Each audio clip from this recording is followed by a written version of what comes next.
Some time ago, I responded to a request for sample knitters for the Farmer's Daughter Fiber Company. I had forgotten about this, to be honest, but a couple of weeks ago, I received an email asking if I'd like to knit a shop sample for them. It's a new pattern that hasn't been released yet, so it's kind of a test knit, and I'm also knitting a sample for the shop. I said yes, I jumped at the opportunity, and they sent me I received just yesterday the yarn for this project. Why don't I show you what I received, and then I'll show you the pattern that I'll be knitting.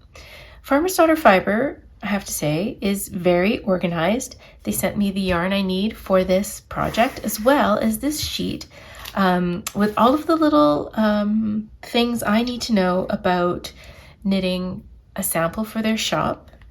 It came with the yarn, and then it also included is a copy of the pattern. I'm really grateful for this. It makes knitting this sample really straightforward. They tell me exactly all of the things I need to know, which I really appreciate. I will be knitting a cowl. It's a colorwork cowl, and I'm using Spin Cycle Dream State. This is the Bright Idea colorway. It's really lovely. I love the mixture of like warm yellows and like terracottas and peaches, and then there's some cool blues in there too. I will be using this with a new yarn. This is called the Spinster's Daughter Worsted. It is a yarn that is a collaboration between Spin Cycle Yarns, who spins the base, and the Farmer's Daughter Fibers, who dyes the base. So this is similar to, they have a sport weight version that matches the dyed in the wool, and this is called the Spinster's Daughter Worsted, which matches the Dream State. The color I'm using is called York, and it's a beautiful, deep green, like emerald foresty green color. It's really lovely. In fact, I used this when I made a tessellated vest not too long ago. I really love the color combination that they sent me. And here is a version of the pattern. It's called the Hozho, I'm not sure, Cowl by Jennifer Berg. It's a beautiful colorwork cowl. I'm looking forward to getting this knit up and trying it on. The sample gets sent back to the shop, as well as any of the leftovers. But I do receive sort of a payback in terms of some store credit. So I may be using that store credit to get myself some yarn to make one for myself. This is a picture of the finished cowl, and I'd like to just read to you quickly the designer's inspiration. Jennifer writes, I have always wanted to create a floral themed item. I shy away from purple and pink tones, but when I saw the yarn and inspiration board for the collaboration with Farmer's Daughter Fibers, I knew it was time to try. I had a design in my notebook that paid tribute to the Pueblo-style pottery of the San Felipe people, and I drafted the pattern with flowers scattered throughout. Flowers are always so romantic, and I love that this piece feels so delicate. Hozho means beauty, harmony, peace, and pleasantness. This concept of living in Hozho means balance in Navajo. So this is the pattern I'm going to be knitting. Here's my beautiful yarn all wound up. I'm going to get cracking on this today, and I'll see how far I get by the end of today. I'll keep you updated, and I'll let you know my experience with both knitting the sample and going through the pattern to make sure that both are accurate, that the pattern is clear for knitters as they prepare to release this pattern, and that the knitting I'm doing is on spec with the gauge and the charts required of me to knit for this pattern. I thought I'd stop to show you my progress. I think this is going really well. I had to do the cast on a couple times, I'll be honest with you. The pattern calls for an I-cord cast on, which involves making an I-cord but adding stitches every time you do a row. So instead of making your normal I-cord where you knit some stitches and then slip them back to your left needle and knit them again, you take the first stitch, you do a knit forward and back, and then knit the rest. And then, because this is a three stitch I-cord, I slip 3 stitches back, and then I do a knit forward and back, knit forward and back, knit to the end, slip 3 back on. So every time you're doing one of those I-cord rows, you're increasing a stitch. I found that the first time I did it, it was quite loose. My first row of knitting was quite loose and I didn't like it, so I did it again at the risk of having too tight of an I-cord edge. I think it'll be okay. It's got some give in it. I should be able to block it out a bit.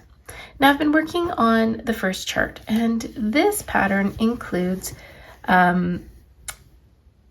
stranded colorwork knitting that you knit back and forth in this, using short rows in this dip of the cowl, and then you continue using stranded colorwork in the round once you've completed this little triangle section. I think it's going okay. I think I'm doing a good job. There's a few things I needed to remember because I haven't done this in a while.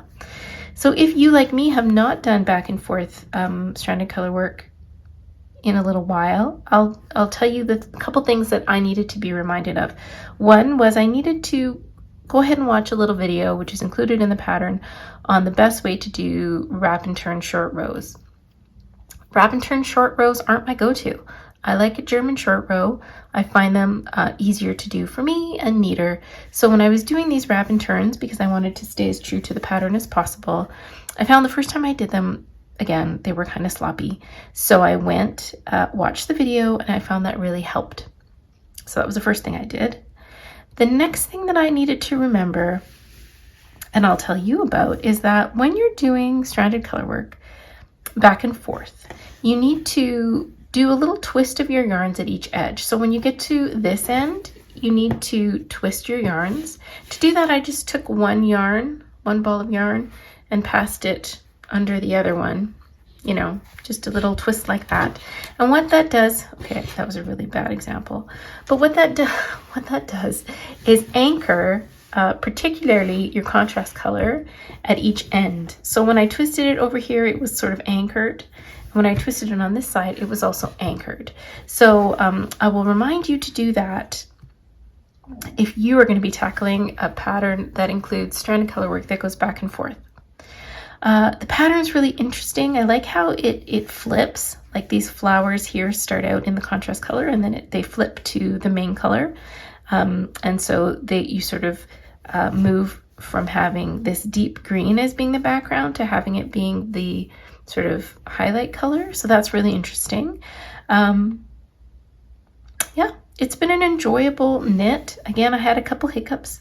The cast on, just be careful that you're doing that when you're doing the knit forward and back specifically. I think that's where my problem was, that my knit stitch was getting a little bit loose, and so I redid that was fine. And then again, when you get to the colorwork section, make sure you're twisting your yarns at the end of each row, which is something you have to do for stranded colorwork worked flat. And maybe if you need to remind yourself on how the best way to pick up a wrap and turn to work it and close it nicely, there are videos included in the pattern. Well, I'm happy to say I finished. Once I completed all this back and forth color work with the short rows and the wrapping and turning, things got a lot smoother. In the back, I started knitting in the round, and then all of this color work from here up, that was all done in the round. And that was a lot easier for me. That's something I have a lot more experience with, I guess. I have blocked this cowl by giving it a nice bath, which always evens out the color work. These yarns were really great for working color work, I have to say. They really work well together, and I think they make a beautiful cohesive fabric. They work really nicely together. I pinned it out to the measurements given in the pattern, and I still have a bit of wiggle room, so it's not too tight anywhere. And now it's finished. I'm really happy with how it turned out. I think the colors are lovely, although I didn't choose them. I would definitely, I think, use this color combination in the future. And I'm looking forward to sending this back to the shop so that it can be their shop sample. I have the leftover yarns. I wound them up into little skeins again, so I can send those back as requested by the shop.